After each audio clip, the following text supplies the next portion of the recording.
Posso ser salvo por praticar boas obras?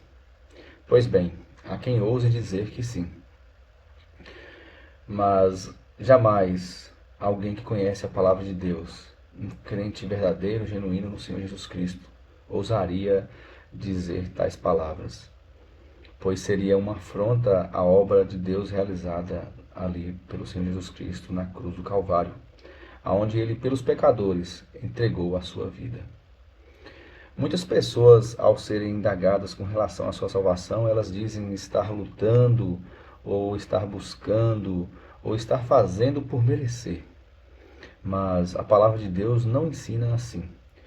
Queria refletir em um texto da palavra de Deus, no capítulo 3 do Evangelho segundo João, aonde o Senhor tem um diálogo com um fariseu, Nicodemos. Aqui no verso 1 nós vemos que havia entre os fariseus um homem chamado Nicodemos, príncipe dos judeus. Este foi ter com Jesus e disse-lhe, foi ter de noite com Jesus e disse-lhe, Rabi, bem sabemos que és mestre vindo de Deus, porque ninguém pode fazer estes sinais que tu fazes, se Deus não for com ele. E Jesus respondeu e disse-lhe, na verdade te digo, que aquele que não nascer de novo não pode ver o reino de Deus. Nicodemos, este fariseu, que aos olhos da sociedade e ao seu tempo era considerado como uma pessoa de uma santidade exacerbada, pois os fariseus se preocupavam muito com sua aparência exterior e pelas suas obras eles almejavam assim ter a salvação. Não diferente do que muitas religiões nos dias atuais, pregam. Elas ensinam que através de um porte, de um modelo e de uma santidade exteriorada pelo ser humano, este pode alcançar salvação por meio do mérito próprio, né, das suas obras, daquilo que ele mesmo assim o faz. Mas vemos que neste exemplo, o Senhor, ao ser procurado por este fariseu, diz a ele que necessário era nascer de novo, para que assim ele pudesse ver o reino de Deus.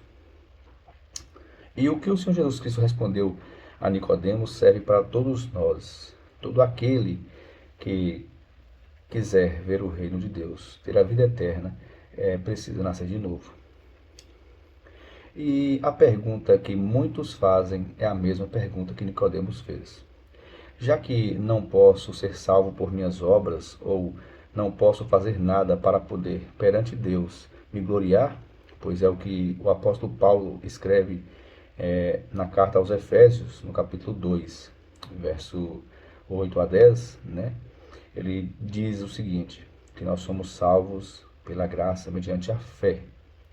Não vem de nós, isso é dom de Deus, porque não podemos jamais ser salvos pelas nossas obras, porque senão teríamos do que nos gloriar perante o Senhor. Então, aqui nesse diálogo do Senhor Jesus Cristo com Nicodemos, nós podemos ver que ele pergunta: como pode um homem nascer sendo velho? Porventura pode tornar a entrar no ventre de sua mãe e nascer novamente?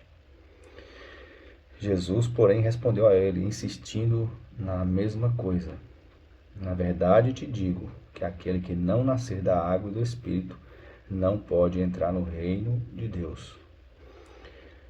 O ser humano, ele ao nascer neste mundo, ele tem uma data de aniversário. Quando ele é concebido, que ele vem a existir, ele tem uma data de aniversário. Mas para entrar nos céus, para ter a vida eterna, é necessário que tal pessoa tenha duas datas de aniversário, se é que assim podemos dizer. Ela deve nascer de novo. O seu nascimento do sangue, ou seja, da carne, esse nascimento, essa pessoa que nasce assim, ela nasce sob condenação. É o que a palavra de Deus nos ensina. Portanto, para que essa pessoa possa estar um dia perante o Senhor e viver com Ele na eternidade, ela precisa nascer uma segunda vez, espiritualmente. E aqui o Senhor Jesus Cristo vai explicar para Nicodemos o que lhe era necessário para nascer de novo. Ele fala que Aquele que não nascer da água e do Espírito não pode entrar no reino de Deus. Muitos se confunde com o que é nascer da água e do Espírito. Mas sabemos pela palavra de Deus que este nascimento, essa regeneração se dá pela palavra. Se nós formos ver na carta que Paulo escreveu aos Efésios, no capítulo 1, nós vamos ver aqui que nós somos salvos, recebemos o Espírito Santo de Deus e passamos a ser membros da família de Deus quando nós cremos na palavra da verdade. Efésios 1, verso 13 e 14. Em quem também vós estáis, depois que ouvistes a palavra da verdade, o evangelho da vossa salvação, e tendo nele também crido, fostes selados com o Espírito Santo da promessa, o qual é o penhor, é a garantia da nossa herança para a redenção da possessão de Deus, para o louvor da sua glória.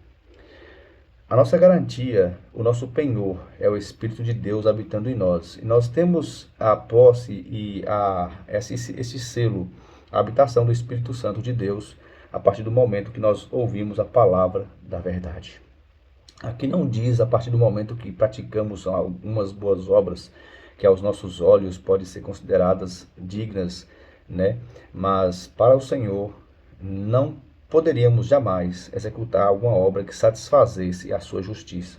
Porque Deus é santo, Ele é justo, Ele é um Deus sem pecado, Ele é santo. E o padrão que o Senhor exige, o Senhor Deus exige para que possamos nós adentrar os céus, é um padrão rigorosíssimo. Ele exige perfeição. E sabemos que essa perfeição só foi encontrada em uma pessoa, a pessoa do Senhor Jesus Cristo. Este que nasceu não da vontade do homem, não da vontade da carne, mas nasceu da vontade de Deus. Ele foi concebido aqui neste mundo, dado pelo Espírito Santo, de uma mulher virgem. Sabemos que o próprio Deus se fez homem e habitou entre nós, conforme vemos em João 1, que o verbo no princípio estava com Deus e o verbo era Deus. Ele habitou entre nós. Há muitos que se confundem com relação ao novo nascimento, quando o Senhor Jesus Cristo fala que aquele que não nascer da água e do Espírito, né, não pode entrar no reino dos céus. Muitos querem dizer que nascer da água é se batizar ou fazer alguma obra, mas a própria palavra de Deus, ela nos fala em Efésios 5, aqui a partir do versículo 25 até o 27, nós vemos que Paulo advertindo aos maridos com relação ao relacionamento com a esposa, ao amor, e ele compara que o marido deve amar a esposa como Cristo amou a igreja. Ele vai explicar com relação a esta água. Ele fala assim: vós maridos amai vossa mulher como também Cristo amou a igreja, e a si mesmo se entregou por ela. Por que Cristo se entregou por ela? Para a santificar, purificando-a com a lavagem da água pela palavra. Esta lavagem da água pela palavra, né, que é o processo de santificação, né, que ocorre com todo crente após a sua conversão, se dado pela palavra. Portanto, quando o Senhor Jesus Cristo, ao dizer a Nicodemos que aquele que não nascer da água e do Espírito, ele está dizendo aquele que não nascer da água, né, ou seja, da palavra e do Espírito, não pode entrar no reino de Deus. Vimos em Efésios 1 e 13 que nós nascemos de novo a partir do momento que ouvimos a palavra da verdade, o evangelho da salvação. E nós cremos nesta mensagem. Tem que ser a mensagem da verdade. E vamos ver também posteriormente que o Senhor Jesus Cristo explica o que foi feito para que o homem pudesse se achegar a Deus. Se nós continuarmos, nós vamos ver aqui mais à frente, depois de todas as afirmações que o Senhor Jesus Cristo fez, Nicodemos, no verso 9, fala: Nicodemos respondeu e disse-lhe: como pode ser isso? Jesus então responde: tu és mestre de Israel e não sabes isso. E mais para frente, o Senhor Jesus Cristo fala no verso 14: E como Moisés levantou a serpente no deserto, assim importa que o Filho do Homem seja levantado, para que todo aquele que nele crê não pereça, mas tenha a vida eterna. Ora, o Senhor cita aqui Moisés, falando que Moisés levantou uma serpente no deserto, e que assim como Moisés havia levantado essa serpente, ele próprio, o Filho do Homem, referindo a si mesmo, deveria ser levantado, para que todo aquele que nele cresce pudesse ter a vida eterna. Se voltarmos em Números, no capítulo 21, vamos ver o relato de que o Senhor Jesus Cristo se referiu aqui nesse trecho. Números 21, aqui nós temos do versículo 4 ao 8, esta passagem. Aconteceu que naquele período em que o povo de Deus estava passando pelo deserto e que eles começavam a falar contra Deus e contra Moisés, conforme vemos no versículo 5, o povo falou contra Deus e contra Moisés, porque nos fizesse subir do Egito para que morrêssemos nesse deserto, pois aqui nem pão nem água há, e a nossa alma tem fastio desse pão tão vil. Por consequência disso, nós vemos no versículo 6 do capítulo 21 de Números, que está relatado o seguinte: Então o Senhor mandou entre o povo serpentes ardentes, que morderam o povo, e morreu muito povo de Israel. Pelo que o povo veio a Moisés e disse: Havemos pecado, porquanto temos falado contra o Senhor e contra ti. Ora ao Senhor que tire de nós estas serpentes. Então Moisés orou pelo povo. O povo pecou contra Deus, Deus mandou serpentes ardentes, e todos que eram picados por aquelas serpentes, eles morriam. E aqui fala que muito povo de Israel morreu. Esse povo se arrependeu, clamou a Moisés, pedindo, confessando, na verdade, havemos pecado, porquanto temos falado contra o Senhor e contra ti. Ora, Moisés, ao Senhor, que tire de nós estas serpentes. Então foi o que Moisés fez, ele orou ao Senhor, e no versículo 8, nós vemos a resposta de Deus. E disse o Senhor a Moisés: Faz uma serpente ardente, põe-na sobre uma haste, e será que viverá todo mordido que olhar para ela. Então Moisés, conforme o Senhor ordenou, fez esta serpente de metal e colocou ela sobre uma haste, e era que, mordendo alguma serpente, alguém olhava para a serpente de metal e ficava vivo. Vemos aqui que foi o Senhor mesmo que propiciou a salvação desse povo, né? Quando ele disse para Moisés fazer essa serpente, que ele levantava essa serpente numa haste, as pessoas que eram picadas pelas serpentes ardentes ali do deserto e olhava para essa serpente que Moisés fez de metal, essas pessoas, elas não morriam. Aqui figura bem a relação nossa de pecadores, descendentes de Adão, conforme a palavra de Deus fala, que todos somos pecadores porque descendemos de um pecador. Aqui nos mostra que apenas uma obra é capaz de retirar o veneno dessa serpente de cada ser humano na terra, que é a obra de Cristo realizada ali na cruz. Pois quando o Senhor Jesus Cristo referiu a essa passagem, ele nos mostra claramente, assim como Moisés levantou essa serpente no deserto, ele deveria ser levado àquela cruz para receber a ira de Deus sobre ele no lugar dos pecadores. Então é necessário que nós confiemos na obra que o Senhor realizou. Estas pessoas no deserto, se elas não confiassem em Deus e não olhassem para aquela serpente que foi levantada naquela haste, infelizmente elas iriam morrer. Se elas optassem por si mesmas, por fazer obras para se salvar e livrar daquela condição que elas estavam, elas iriam morrer. Mas o fato de elas confiarem no que Deus diz e olhar para aquela serpente, elas ficavam vivas.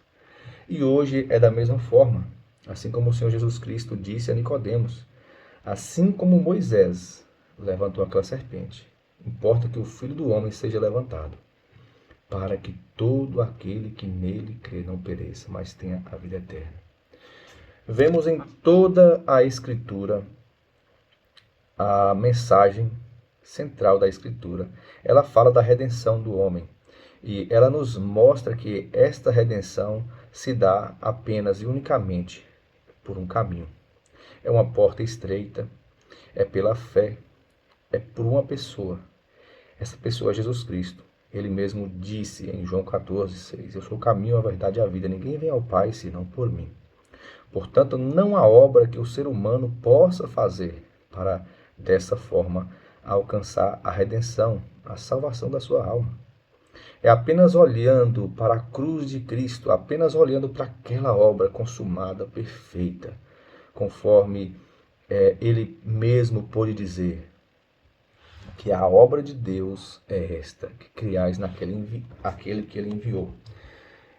E crendo nesta obra, o ser humano pode alcançar a salvação. O Senhor Jesus Cristo não morreu por acidente. O Senhor Jesus Cristo, ele entregou a sua vida. Ele deu a sua vida, porque era necessário que um justo morresse por um injusto. E nós vemos na sequência, no versículo 16, que a demonstração maior de amor de Deus para com o homem pecador foi o fato do Senhor Jesus Cristo ter vindo a este mundo. No versículo 16 nós vemos: porque Deus amou o mundo de tal maneira que deu o seu Filho unigênito para que todo aquele que nele crê não pereça, mas tenha a vida eterna. E Deus diz que Deus não enviou o seu Filho ao mundo não para que condenasse o mundo, mas para que o mundo fosse salvo por ele. Pois quem crê nele não é condenado, mas quem não crê já está condenado, porquanto não crê no nome do unigênito Filho de Deus. Este amor maravilhoso, o apóstolo Paulo, mais tarde, pôde escrever, inspirado por Deus, em Romanos 5, aqui no versículo 8. Mas Deus prova o seu amor para conosco em que Cristo morreu por nós, sendo nós ainda pecadores. O Senhor Jesus Cristo não exige que você faça nada. Ele não exige que você primeiro mude de vida ou chegue a um padrão que aos olhos dos homens é necessário para que você seja salvo. Ele exige apenas que você confie nele. Ele exige apenas que você confie na obra que ele realizou. E aí você recebe essa salvação. A salvação é um dom de Deus, é um presente que ele dá. E você confiando no Senhor Jesus Cristo, ele é quem vai fazer a obra que ele prometeu, que terminaria em cada um dos seus.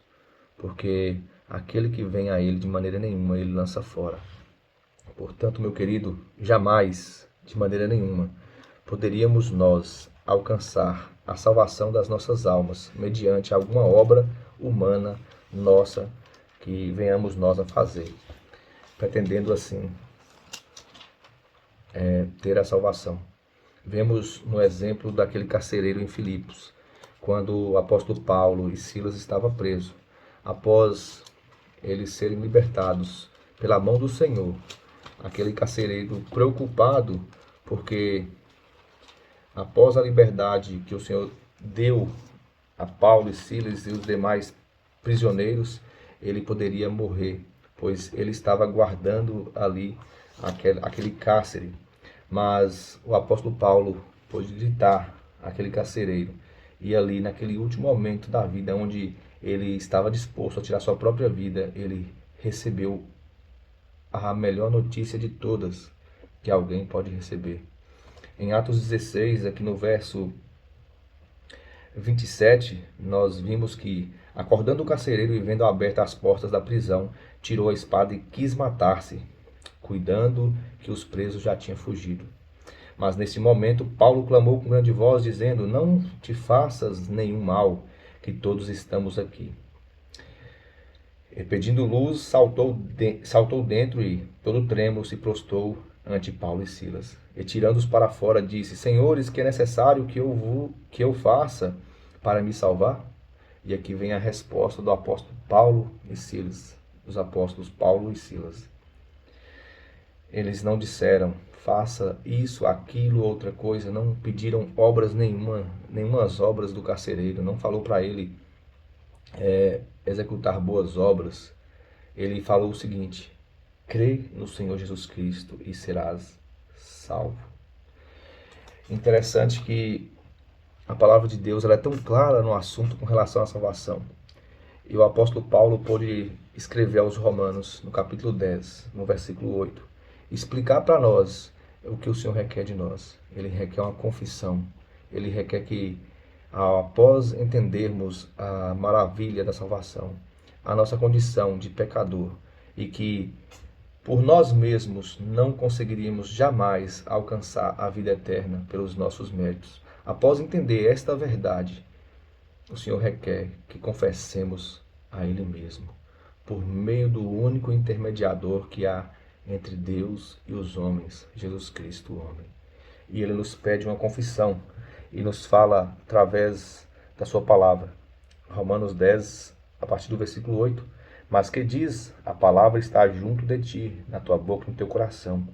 Esta é a palavra da fé que pregamos, a saber, se com a tua boca confessares ao Senhor Jesus e em teu coração creres que Deus o ressuscitou dos mortos, serás salvo.